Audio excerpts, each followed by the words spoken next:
వాళ్ళతో పాటు రాష్ట్రంలో అనేక చోట్ల కర్నూలు అయితేనేమి, తిరుపతి అయితేనేమి, ఇలాగ గతంలో రాజమండ్రిలో అయితేనేమి అనేక రకాలుగా ఈ రాష్ట్రంలో చంద్రబాబు నాయుడు గారు అధికారంలోకి వచ్చిన తర్వాత ప్రజల మాన ప్రాణాలకు రక్షణ లేకుండా పోయింది. ఇవన్నీ కూడా వాళ్ళ నిర్లక్ష్యం. ఎందుకంటే ఎంతసేపు ఉన్న వాళ్ళ పార్టీ కార్యకర్తలు, వాళ్ళ నాయకులు వాళ్ళ ఆస్తులు కాపాడుకునేకే వాళ్ళ ప్రయత్నం చేస్తారు తప్ప ఈ రాష్ట్ర ప్రజలకు వాళ్ళు చేసింది ఏమి శూన్యం. రాష్ట్ర ప్రజలందరూ కూడా గమనిస్తా ఉన్నారు.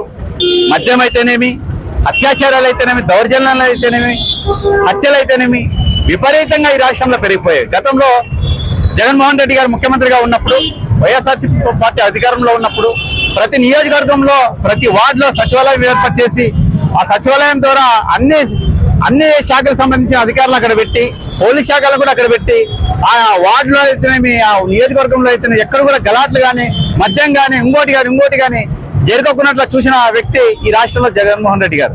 మరి ఈరోజు చంద్రబాబు నాయుడు గారు 3 పార్టీలు కలిసినాయి. 3 పార్టీలు కలిసినా కూడా ఈరోజు ప్రజల మానపానానికి రక్షణ లేకున్నట్లు పోయిందంటే వీళ్ళు అన్ని విధాలుగా విఫలం చెందారని మనం భావిస్తున్నాం.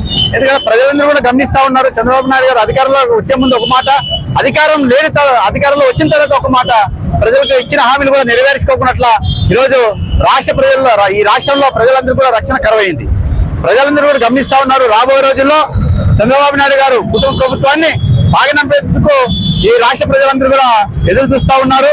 ఎందుకంటే గతంలో జగన్మోహన్ రెడ్డి గారు ఇచ్చిన పాలన వీళ్ళు అందించలేకపోతున్నారు. ఎందుకంటే 18 ఏళ్లనే ఈ ప్రభుత్వానికి ఇంత వ్యతిరేకత రావడము ఏ రాష్ట్రంలో జరగలే, మన రాష్ట్రంలో జరుగుతా ఉంది. కనుక చంద్రబాబు నాయుడు గారు ఇక్కడి నుంచైనా ఆయన కుటుంబంలో ఉన్నటువంటి జనసేన అయితేనేమి, బీజేపీ అయితేనేమి, తెలుగుదేశం అయితేనేమి మేలుకొని ప్రజలకు ప్రాణాలకు వాళ్ళ ఆశలకు రక్షణ కల్పించాలని వీడాముఖంగా నాకు తెలుపుతూ, ఎవరైతే చనిపోయినారో వాళ్ళ ఆత్మ శాంతించే వరకు ఒక 2 నిమిషాలు మౌనం పాటిస్తూ వాళ్ళందరికీ కూడా ఒక్కొక్కరికి ₹1 కోటి నష్టపరిహారం ఈ ప్రభుత్వం చెల్లించాలి. లేని పక్షంలో వైఎస్ఆర్సీపీ పార్టీ తరఫున మళ్ళా అనేక ఉద్యమాలు చేస్తామని మీడియాముఖంగా తెలుపుతూ ఈ చనిపోయిన వాళ్ళ కుటుంబాలకు 2 నిమిషాలు శాంతి మౌనం పాటిస్తున్నామని ప్రభుత్వం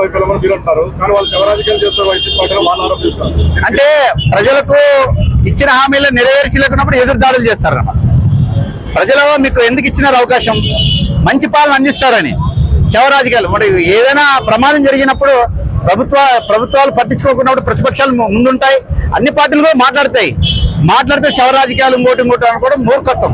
ఎందుకంటే అధికారం వచ్చినప్పుడు మదం ఎక్కకూడదు. చంద్రబాబు నాయుడు గారికి విపరీతమైన మదం ఎక్కింది కాబట్టి ఆయన ఏదైనా మాట్లాడగలరు. ఆయన మాట తిప్పేసి ముందుకు వెళ్తూ ఉంటాడు. ఏదైనా ఈరోజు ప్రజలు నిలబెట్టి అడిగినారనుకో దాన్ని దాటి వేస్తాడు. ఆ దాటి వేసే దాంట్లో అదే మాటల్లోగానే ఈరోజు చంద్రబాబు నాయుడు గారు శవరాజకీయాలు ఇంకోటి చెప్తా ఉన్నారు. ఇవన్నీ కూడా ప్రజలకు గమనిస్తా ఉన్నారు. ప్రజలు కూడా చంద్రబాబు నాయుడు గారు అన్ని తెలుసు. కాకపోతే బడ్జెట్ లేదని